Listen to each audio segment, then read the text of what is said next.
I have all of these beautiful herbs and I'm not using them the way that I thought I would. Today I want to show you my little apothecary. I want to show you what my setup is, what's working, what's not, and the things that I want to change and why. And this is very much a work in progress. And as we go through all these, I'm going to show you what I plan to change because I really want to do better at incorporating the herbs into my everyday life, better than I have been. It's taken me years to even get it to this point. I started with a little spot in my basement and I learned really quick. Not really quick. It takes me a while to learn things. If it's out of sight, it's out of mind. I realized I needed to have it closer to where I was all the time. So I started with these few shelves in the closet and I set up drying racks in the dining room or in here. If you're new here, my name's Loana and I have been transitioning to an all-natural lifestyle. Skincare, healthcare, home care, diet, and this is my apothecary. This was my daughter's room, then it was the guest room. And to be honest, it was a catch-all room until I needed to put a guest in here. I got more intentional about the herbs. I moved me a cozy chair in here. This is now a place that I love to be. I just did some rearranging. It's still a guest room. And I have a funny story about the herbs in a minute. I had wanted to put some shelves here to hold the herbs. And my mom found this for $5 at a yard sale. It was covered in paint, oil, all kinds of things. And we sanded off any paint and we just lightly brushed over this with a stain and it was perfect for the paint jars. I've always done way too much and too big of jars. For personal use, I find these work really well. Over here, this is where I keep most of my bigger jars and we'll go through that here in just a second. And in here I have my tinctures and things that are tincturing, infusing. Herbs do have a shelf life. Once they're dried, I believe you really want to use them up within a year. I'm not an herbalist. I'm just a lady that plays one on YouTube. No, this is just my personal use. But anyway, I'm not an herbalist. And most of the time when I buy something, I don't buy huge bags of it until I get to know if it's a favorite or not. Our Amish store has a lot of herbs and they used to have, like it would say organic herbs, but they had to change that. They are herbs that people are growing organically. So if you have a local Amish store or one that you can take a little day trip, the ones around here are worth a little drive to go and stock up on some things like that. Plus it's a fun day and they usually have some good food there too. But like the oat straw, I bought a small container and it was just enough to go in here. If I see I start to use something a lot, then I can purchase it later in larger amounts or grow it. Now, some of the things I grow, this is marshmallow that I grow. Now, marshmallow, you actually want the root, but I saved the leaves, dried them.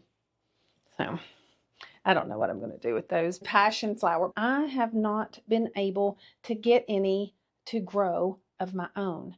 My goal is to have it 3 deep, but right now, most of them are just on the front. More passion flower. So it needs to go. So it'll all go there now. So the slippery elm bark, I use this with my dogs too. And this is echinacea.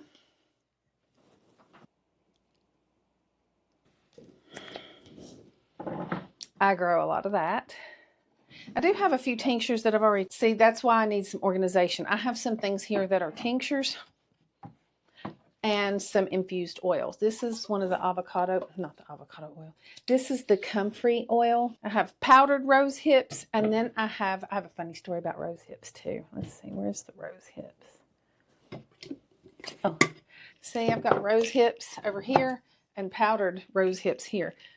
I brought these home from the Amish store and they were on the dining room table. My husband's used to me having a lot of weird things around, but he just picked one of these up because it's like a berry. This is. He just popped one in his mouth and they're kind of tart and they're not delicious on their own. To me, he didn't think so either. But anyway, love you, babe. Sorry. I have whole rose hips and some ground rose hips, and I'll put them right there.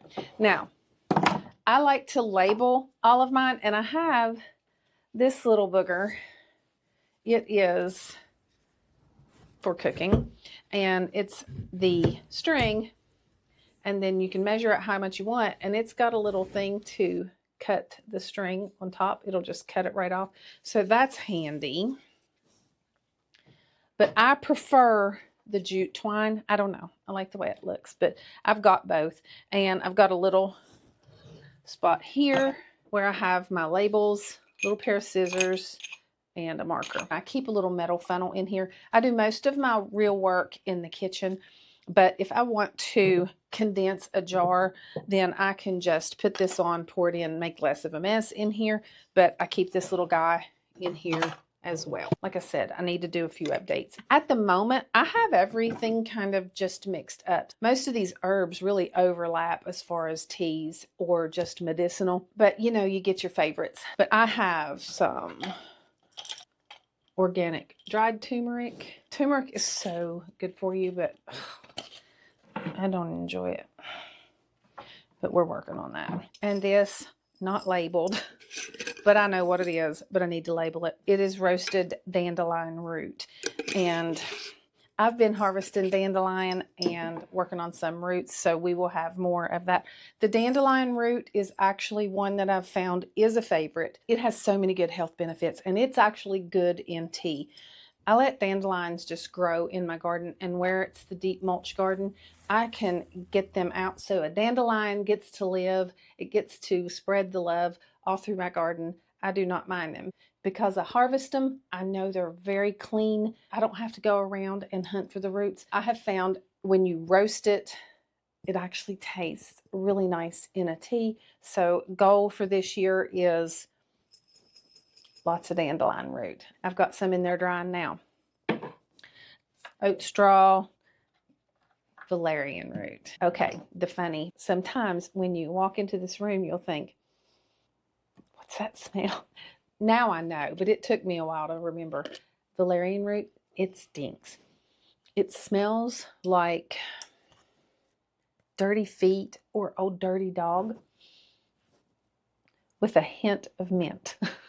Now I've gotten used to it, but it does have a little stinky stink to it. Valerian is known to help most people fall asleep. But now, like I said, I'm not an herbalist. I'm just showing you my stuff. You've got to check things out for yourself and use your noggin. I have valerian growing in the garden. I just haven't harvested any of the root yet because I was letting it get good and established. So valerian, he's stinky.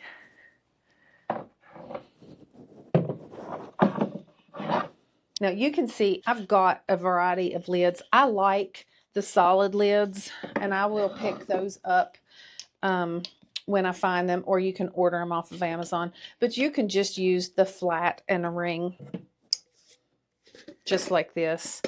So let's talk labels. And I showed you the little string thing I use, and I like the twine better, but I've got to buy more, and I use this in the garden too, so now it's floating around out there somewhere.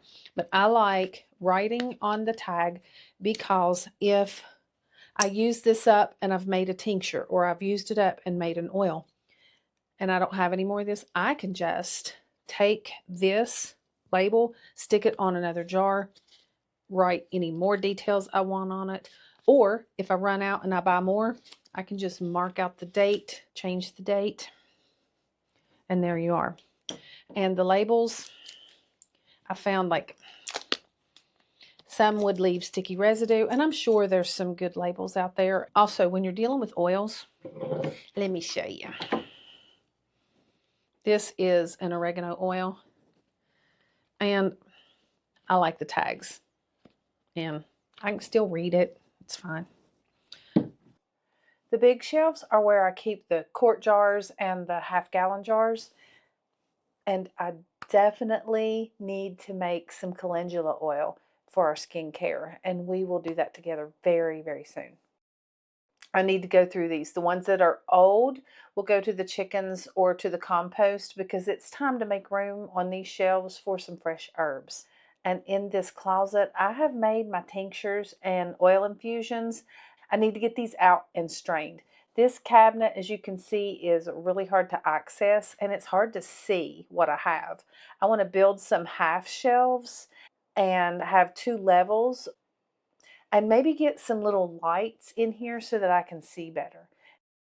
Down here, I have some extra bottles, have all my other goodies and tools and my vodka. Now, one thing that actually took me some getting used to, and it took me a while to realize what I was doing, because when you switch over to a more natural lifestyle, it's gradual. We are in a mindset that we just go grab a pill.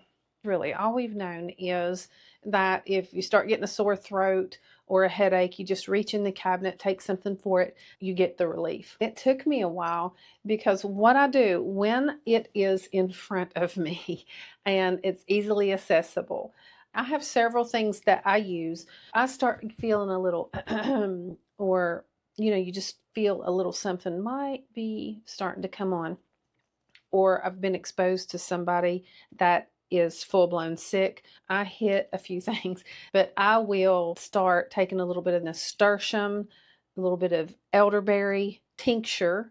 You can do the syrups. I have a video on that, but I've learned I prefer the tincture. It lasts longer, easy, but I don't have any littles, so I like the tincture. But that's what I do. I really try to hit it when the first sign of it or the first exposure, but that usually does the trick. That's why I want to have that station in the kitchen to where I have things easily accessible. Now, you may have noticed that I don't have a lot of the little tincture bottles. It just doesn't work for me. For one thing, as you can see, I'm already dropping the ball somewhere. So if I have to take this, put it in little tinctures, then keep the tinctures around, that's not working for me. I would prefer to just work from these smaller jars. That's what works for me. But like I said, work in progress. I may change my mind. But it does take a mind shift and it does take more knowledge, because it's so easy to revert back to what you've done your whole life. And we gain knowledge and we practice it, just like with anything, switching to something natural. It takes doing some things that you're not used to,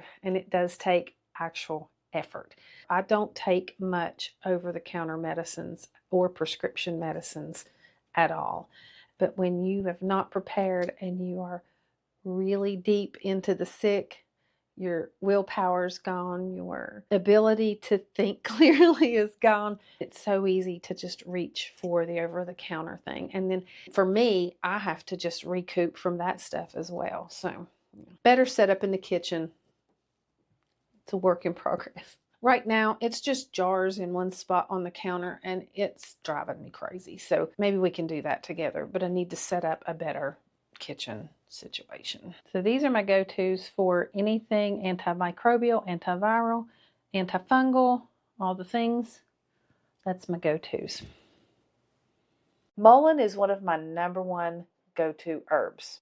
My favorite way to actually use mullein is in a tea, and I make a little blend. So that is something that I do keep a lot of. I grow it. Video on that, it's coming up. But I want to keep a few more teas close by in the kitchen. But right now, I keep the main one. This is out where we fix our coffee and where my kettle is. But you can see this right now is my current situation on the counter, and it's a hot mess.